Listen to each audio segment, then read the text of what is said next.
What's going on YouTube? Wild Lion Games here, and I'm bringing you an honest review of NBA 2K26. A difficult game for me to review as I didn't want to review the game in the first place because I typically don't buy 2K yearly and the courtside reports didn't entice me.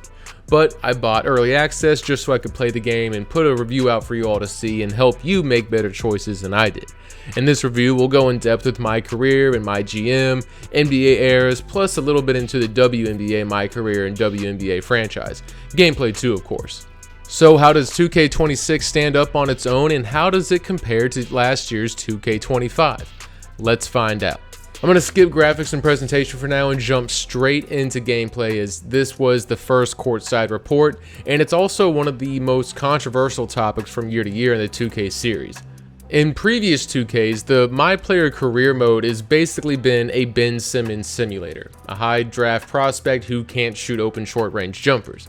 But this year in 2K, shooting is so easy that you can drain shots at an alarmingly high rate even as a 60 overall MyPlayer in career mode, as long as you're playing single player. The park's a whole nother story, but you can hit greens with ease, and making open and slightly contested shots has never been easier. And the issue is actually the defense. The CPU doesn't play tough enough defense on you around the perimeter, allowing for wide open threes all game long. And this isn't just limited to my career. I mean, it's all game modes, whether it's quick play or in franchise. You know, I received an achievement in my first play now game as the Nuggets for making 10 threes in a game, and I'm not even using the shot meter.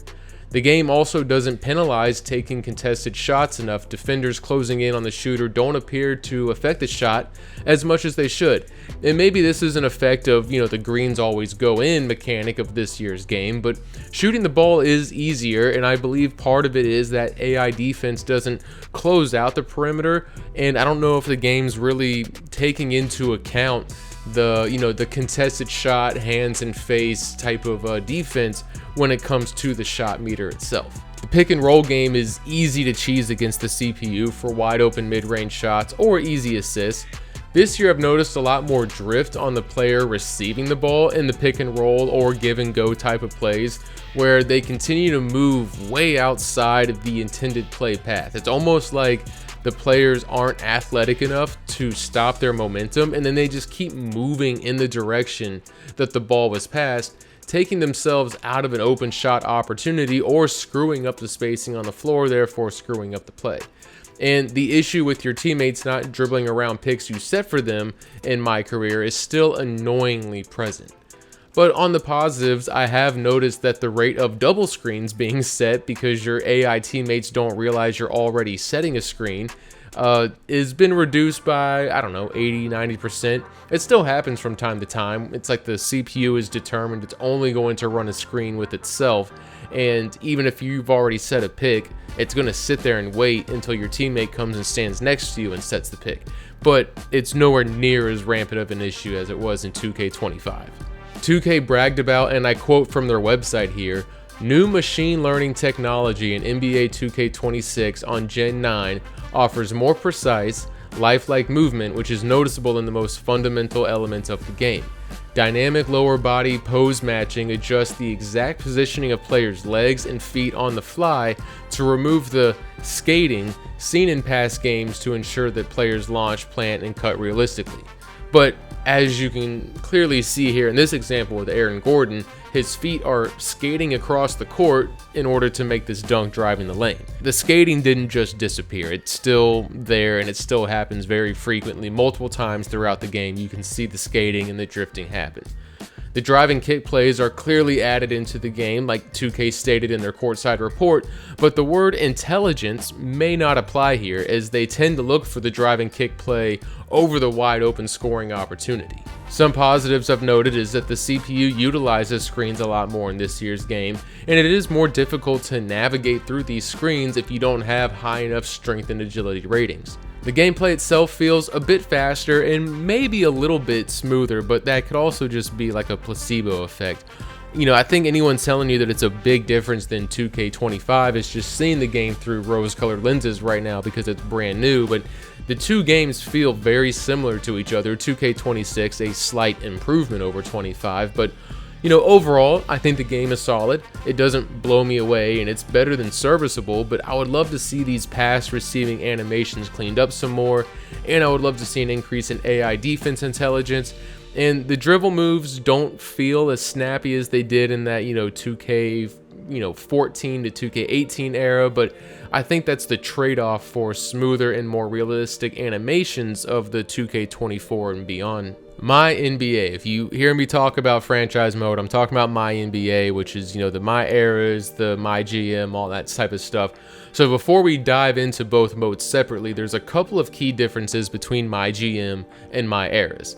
MyGM starts with the 2025-2026 season, and MyERAs gives you the option to start at an earlier point in NBA history. In MyGM, you can make adjustments to prices, arena features, and you have dialogue options with your staff to complete in-season goals. And MyGM also gives you a skill tree with perks where you can unlock various benefits, regarding your charisma, your business acumen, scouting ability, or offense and defensive areas.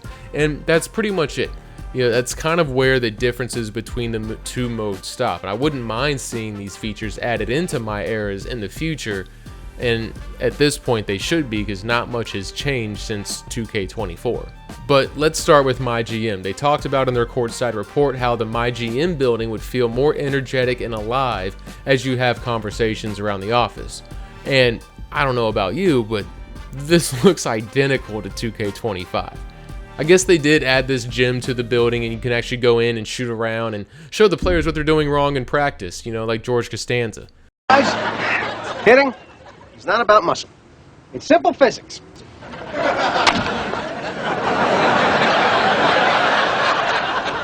It's not complicated. It's kind of random, but it's a funny feature in the game, if you ask me. The new feature to MyGM this year is that you can actually start in the offseason right after the NBA Finals, leaving you to take control of the team you choose from free agency to prospect scouting and draft night right away. The dialogue options are cool, and putting attribute points into charisma and business can provide you with conversations that otherwise would be locked, but you still receive the same goals as 2K25, and you see the same dialogue options as 2K25, like the hidden gem prospect that your head scout wants to look at despite his car crash and then outlash towards the media. MyGM has a ton of awesome features, like being able to make quick adjustments to pricing, upgrades to arena facilities, hiring and firing staff members, unlocking new skills, scouting prospects in the upcoming draft, negotiating contracts with players, voting on league-wide rule changes. Anything you can think of is pretty much here, and 2K is still the best at franchise mode, and every time I play it, I wish Madden could provide us with this level of depth.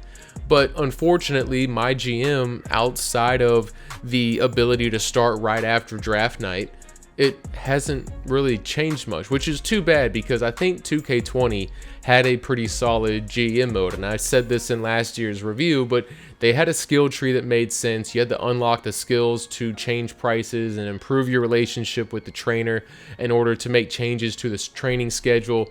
You had press interviews every week. You had coach and player conversations, and the biggest thing is you had daily action points to use, and every action you took, whether it was changing the prices or chit-chatting with the player to boost morale, it all used an action point, which meant that if you chose to play a game, you also used an action point. And in my opinion, that was what made the GM mode, particularly in 2K20, kind of fun, because that was kind of the whole point of like a true GM mode. You don't have to micromanage everything. You just hire staff members, and then you pick and choose what you can do with your allotted action points in a day's work. So MyERAs is a version of franchise mode, or MyNBA, or MyGM, whatever you want to call it, that lets you start your franchise journey from various starting points like the Larry Bird era, the MJ era, the LeBron, the Steph era, or right now. The beauty of MyERAs is exactly that. The ability to rewrite NBA history, to relive NBA history, however you want to go through it. It's the ability to start your franchise in 2002, tank the Denver Nuggets to be the worst team in the NBA with a fan approval rating of like 7%, all because you have this Lisan Al-Gaib moment for the golden path to bring LeBron James to Denver, along with Chris Bosh. And it's the what if scenarios like this that you can play out. Like, What if the Supersonics didn't leave? What if you got rid of the draft lottery so you can tank your team before key draft classes? What if you took over the Heat in the LeBron era and you actually won not 5, not 6, not 7 rings, right? This is what makes MyERAs mode so awesome in my eyes. And again, in MyERAs, you don't have access to that GM skill tree. You don't have an office building to walk through, and you can't mess with ticket prices. But otherwise, everything you can find in MyGM is available in MyERAs. So again, like MyERAs is essentially that, but just without the conversations. You can still hire and fire staff. You just don't have these little like mini storylines happening, and you can't change concession prices. Like that's pretty much the difference between the two modes. The issue, if you want to call it one, is there's no difference between these modes between 2K24, 2K25, and now 2K26. So I'm so invested in my Nuggets dynasty with Michael Jordan in 2K25 that I don't really want to play MyERAs in 2K26. There isn't enough of a difference to bring me over, and I can't upload my save from a previous game to this game to continue my progress. Yes, there's dynamic banners now, but that's not enough for me personally to go and drop $70 on a game to just have dynamic banners. So while MyERAs was a truly innovative mode, there hasn't been any real additions to the mode in the last 3 iterations of 2K basketball. MyPlayer. Yeah, it's something that you want bad enough, we know that you'll figure it out. Hey, there's no other options, so let it all work out, right, Dad? That's right. Spike Lee makes his return in the 2K MyPlayer storyline, and for once, it's not a bad plot at all. It's much better than the 2K16 story he was a part of, and it continues after the NBA draft through your rookie year for the first time, I believe. It's hilarious during the cutscenes when you're supposed to be this 18-year-old kid, but you look like Channing Tatum trying to pretend to be a high schooler in 21 Jump Street. You have exceptional muscle tone there, young man. When'd you go through puberty? Like at 7 or something? Or the fact that you're comically much taller than your parents. But the real negative, at least in my opinion, and this is subjective here, is I'm not a fan of these insanely long cutscenes that last 10-20 minutes long. You know, you have dialogue that isn't driving the story forward, and you have a whiny attitude from MP who sounds like a Disney Channel kid. Oh, Jay Moore ain't got nothing on him. Yeah! Yo, I thought bro would be better after all that smoke he was blowing. Nah, today, you were hooping. I'm impressed. We running this circuit, no lie. Where we going to celebrate? My God, this is your city. How am I supposed to know? All right, I got a spot. You like it? Hey, you got any girls pulling up? Of course, bro. I don't know. Y'all so straight-laced on this team, I ain't know if y'all talk to girls. But again, it just takes up way too much time, and I don't have a choice in the dialogue. So you're essentially watching a virtual version of yourself say and do things that you wouldn't say or do in these different situations, and you have no control over the different paths that you take. Somehow I missed my alarm, but it won't You're not happen playing again. today. What? Coach, come on, You know please. the rules. Okay, I messed up. But, Coach, this is the biggest game on our schedule. MyPlayer has become more convoluted than ever in recent years, with cap breakers and different tier badges and badge accessories, and new to this year is the build specialization, plus additional cap breakers. The player builder alone can become confusing to any casual fan, and if you're entering the series for the first time or for the first time in a long time, it's overwhelming to say the least. All of this is done to create FOMO, fear of missing out. It's about getting you, the player, to buy more VC, to try meta builds and what's going to make you the best player in the park, and which makes the online experience extremely boring because you have a bunch of three-point shooting hero ballers who don't have a pass button on their controller. And I think 2K has purposely added in all of these different cap breakers and build specializations to make it impossible to create the build you want and buy more VC to redo it later. I mean, check out this post here on Reddit from Blam252, who shows you how broken cap breakers are. Having an 81 layup and 80 post control moves, his max block ability goes from 79 to 84 with a cap breaker.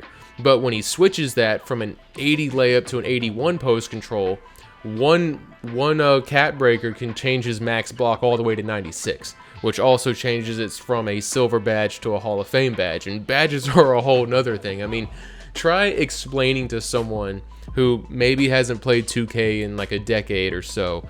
Try and explain to them the MyPlayer builder, and they're just going to walk away from you and not pick up the game. It's absurd. You need a damn Excel sheet or a chart map to figure out how you want to plan your build, to plan ahead for the future.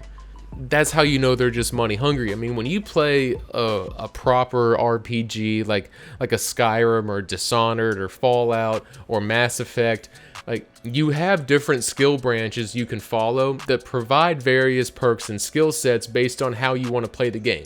And no path is directly better than the other. It's all just perks and skill sets based on how you want to play. Like, if you want to be a smooth talking businessman in Fallout, or like a stealthy long range sniper, both can get you to the end goal. Same as, you know, being a red guard or a wood elf can provide different options to achieve your goals and how you want to play in Skyrim. But 2K has had to lock everything behind a paywall and make it ultra confusing, and basically also make your player like a average Joe versus pro on the court coming out of college or the EuroLeague. Now look, you can grind it out. You can run drills in the great Gatorade facilities and do practice drills in the gym to level up your badges, and you can earn VC in every mode imaginable, but it is a grind and it's slow. I don't mind it. And, you know, in fact, in 2K25, I have a dope power forward build who currently has like 22 triple doubles in his rookie season. He's already a 76 overall in just 50 games, and I haven't spent any VC in that game. But that's why I don't want to continue playing my career in 2K26, and again, this is just the real issue. Saves don't carry over, VC doesn't carry over. If I have VC in 2K25, I can only use it in 2K25. It's worthless in 2K26. I can't copy my career save with the Miami Heat in 2K25 and continue playing in 2K26. And I'm not ready to start new. Like, yes, there's some slight improvements to gameplay, but like, everything else is more or less the same. It's not enough to, you know, basically just quit on all the time I've put in the previous game and just start all over again. And the other frustrating thing with this is I know the servers are going to turn off soon, which means I have until December 30th of, 2026 to play my 2K25 career mode. And that's criminal. I don't care about the city or the park. Just let me continue playing my career offline and doing training drills. They could do that. 2K could allow you to do that, but if they did it, then you wouldn't get players buying VC for 2K27. And 2K cares more about profit than they do the actual user experience. The city in my career is okay. It kind of feels like 2K's given up on this open world concept instead of actually trying to improve it. I don't think shrinking the size of the map every year is the way to go. I do like in this year's version, I like the New York City Central Park themed court, but again, that's only going to last this season, so it's going away in a couple months.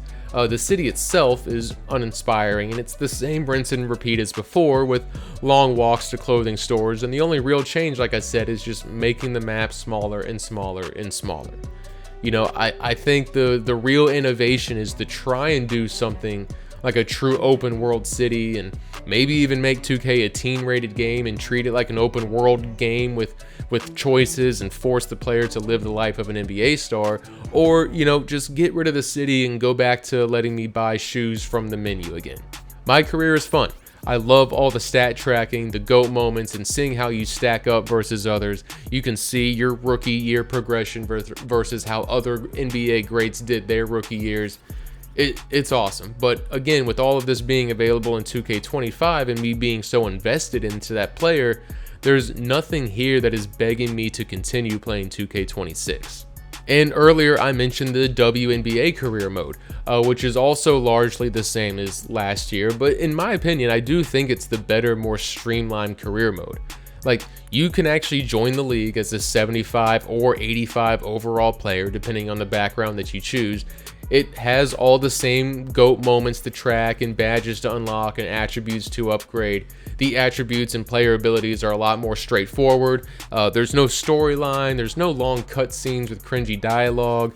but you still get those post-game interviews and press conferences where your answer creates different impacts on your teammates in the media.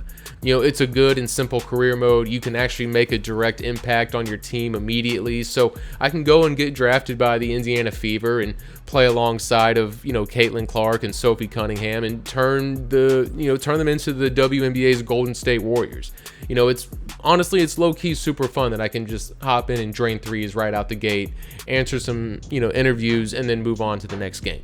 And then for the WNBA franchise, MyGM, MyNBA, there's no errors mode, but they do have all the same features you can find in like the MyNBA mode for the NBA. You can find all of that here in the WNBA as well.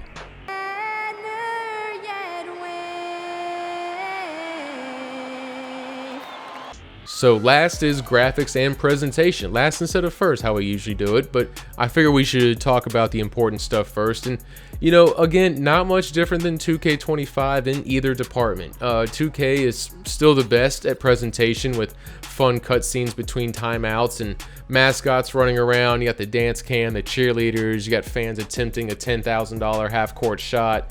The variety of cutscenes and presentation packages is great. Sometimes at the pregame you get the national anthem, sometimes it's the TNT crew, sometimes it's players warming up, and yeah, after a while you start to see the same rotation of these different packages. And I think the real disappointment is the lack of, like I said, the lack of real innovation over the last decade, where they could do some fun things like, whether it's the All-Star game or whether it's Christmas, they could add special presentation packages for those days throughout the year. And graphics look good, the player models look great for the most part, and the lighting in the arena, the reflections coming off the court, all of that still looks great. I'm playing on the PS5. I can't speak for Xbox or for playing on PC, but I imagine it looks good, if not better than it does on the PS5. So, as you guys know, I rate my games on an obscure scale that doesn't follow a number or letter grading system. So, how do I rate NBA 2K26? I give it the 2024 Denver Nuggets. In the 2024-2025 season, the Denver Nuggets fired head coach Mike Malone and the general manager Calvin Booth because of just a toxic environment that was being created from the two of them going, headbutting with each other. It led to poor player morale, fractured leadership, player misery, and a loss in belief of Coach Malone's leadership.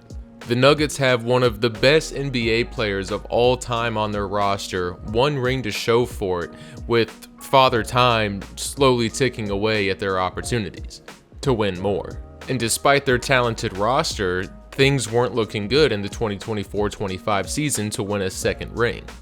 And I think that's where NBA 2K26 is. If you look at the fan base as the players on the Nuggets, and if you look at the 2K management as Michael Malone and Calvin Booth, the toxic nature of 2K's online play and the virtual currency is ruining what could be a great basketball and sports experience. I mean, if you separate the game and take away if you take away the city and the park and virtual currency, and you look at what 2K is offering, it's incredible what this game has. But I've talked about the eras mode a lot and the GM mode, but even just being able to customize your own shoes, it has a great soundtrack. Unfortunately, this pay-to-win environment that 2K has created is ruining the game and ruining sports gaming in general. What's wrong with it is it's inherently evil in the sense that it's forcing you to pay for a full price game, and then on top of that, trying to come up with tricky ways and sneaky ways and creating FOMO to get you to continue buying more stuff in the game so that you can even be competitive in a core aspect of their game. Online is a big aspect of 2K. It's one of the core features, and unless you pay beyond, you have to pay over $100 just to be competitive, and it's ridiculous. All in all, while 2K26 is a good basketball game and made improvements to gameplay, they haven't made enough improvements to push me away from 2K25 yet and start brand new saves all over again in franchise or career mode. Nothing in 2K26 is so much better than 2K25 that I'm uninstalling it. I'm too invested, and that's, again, the real problem is, one, the improvements aren't enough from year to year to pull me away, but then two, it's like beyond like the small improvements from gameplay, and that's the real problem is, okay, yes, obviously the microtransactions and the predatory VC, money grubbing problem of, corporate 2K is the real problem. But beyond that, just from like the game itself alone, is from year to year there's not enough changes, and then the fact that your VC doesn't carry over and your career mode and your MyNBA eras saves can't carry over, to me it's what's the point? Look, I mean, if I could play, here's the deal, if I could continue my Nuggets MyNBA eras save that I have in 2K25, I would play 2K26. Like, if I could port that over to 2K26, I would play 2K26. But the fact is that while gameplay saw improvement in certain areas, it's still not enough for me to just forfeit all the progress I've made on 2K25. So that is a feature I would love to see in the future, of being able to carry over franchise saves from year to year. I'd be really happy with that. Otherwise, I mean, it's 2K, I'm sure that shooting's going to get patched at some point. The gameplay's fine. It's not perfect. I think there's still a lot of animation suction happening in the game, but overall it's fun, and it's what you make of it. And if you're an offline player, I definitely think it's worth it. You don't have to worry about VC if you're an offline player. VC is only a problem with online, but it is annoying because it does kind of remove a whole aspect of the game from you if you're not willing to purchase VC, because you can't be competitive online unless you purchase, because you just have people spending hundreds of dollars on builds. That's it for me, guys. Hope you enjoyed the video. If you did, please give it a thumbs up. Tell me in the comments. Thanks for watching. I appreciate it. And if you have been playing 2K26, let me know what you think too. All right, until next time, peace.